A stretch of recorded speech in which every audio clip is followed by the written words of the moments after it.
and thank you to RIPESS International and ASEC for the invitation and the opportunity to visit Philippines again after 10 years, too long an absence.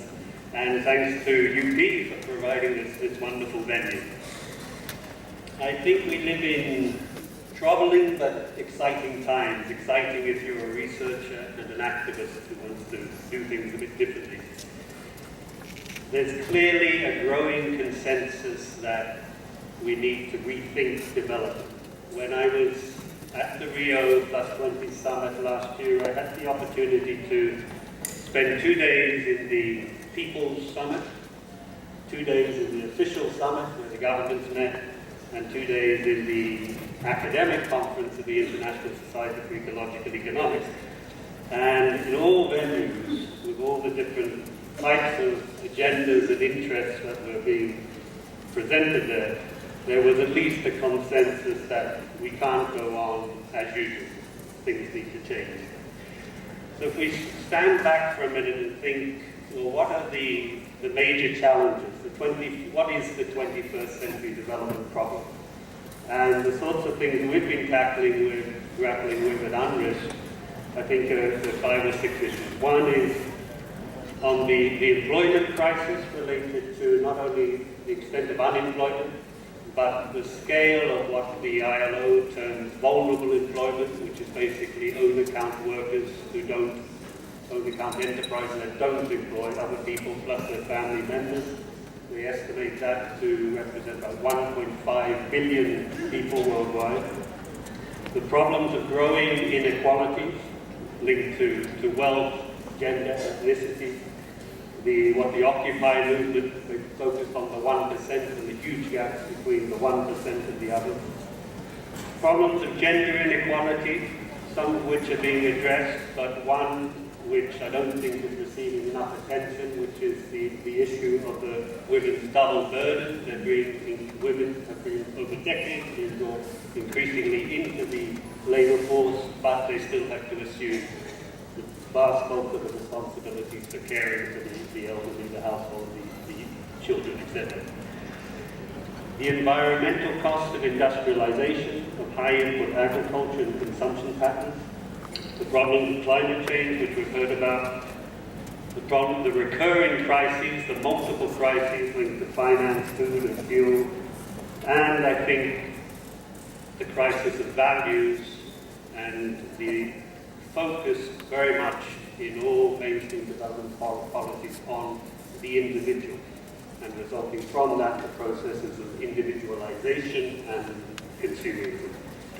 If we look at what worked, what is often held up in the literature on development as the things that worked in the mid-20th century, linked to the welfare state in Europe, linked to the developmental states in East Asia, the so-called Fordist enterprise, which managed to combine concerns for efficiency and productivity with some sort of concerns for the condition of workers and labor rights.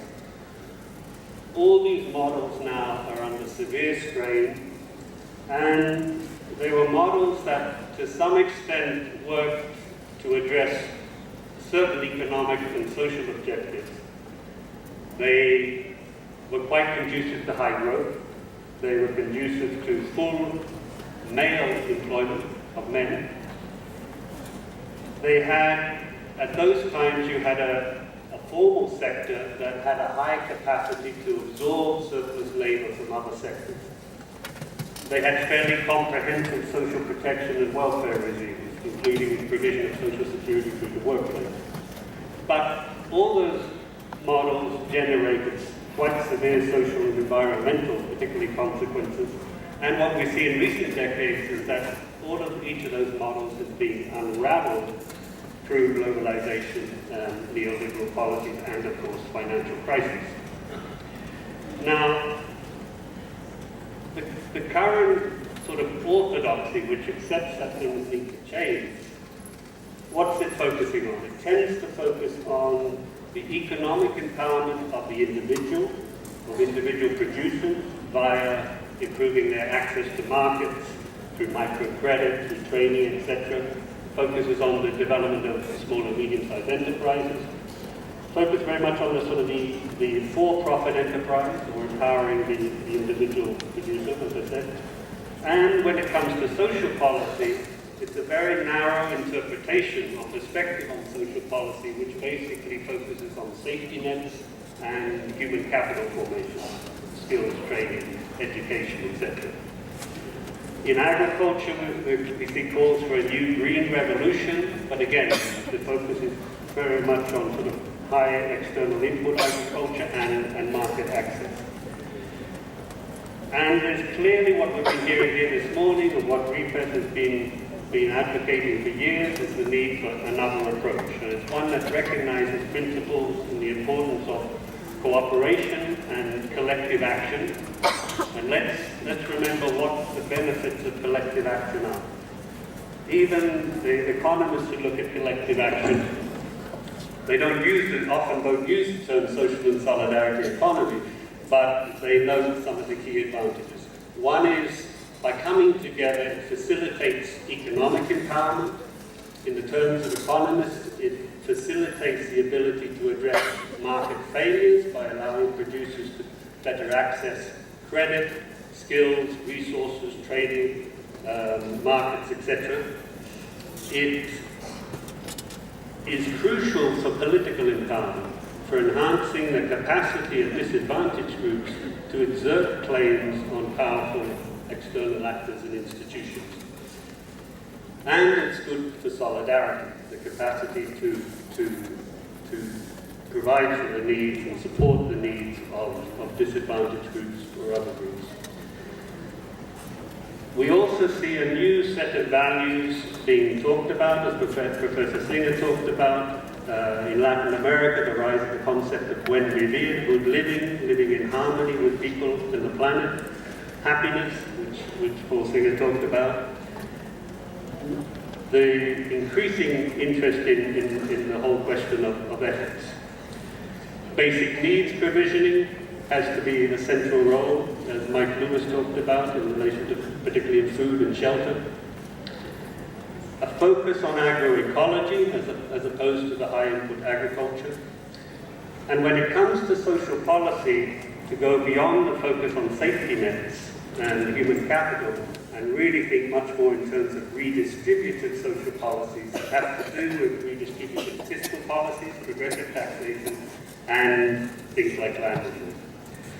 Now, this conference is being held at a critical juncture.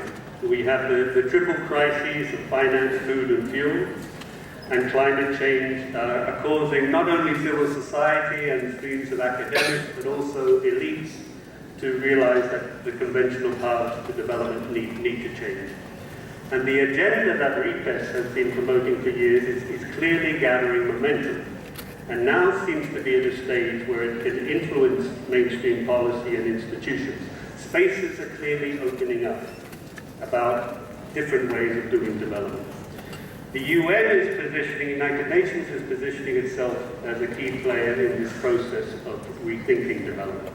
This began, in the recent history, began in the 1990s with the shift from the so-called Washington Consensus, the critique of neoliberal policies, the shift to the post-Washington Consensus, with its emphasis on two aspects, good governance and poverty reduction. In 2000, we had the Millennium Declaration and the agreement, international agreement on the 8 Millennium Development Goals, which were to run until 2015.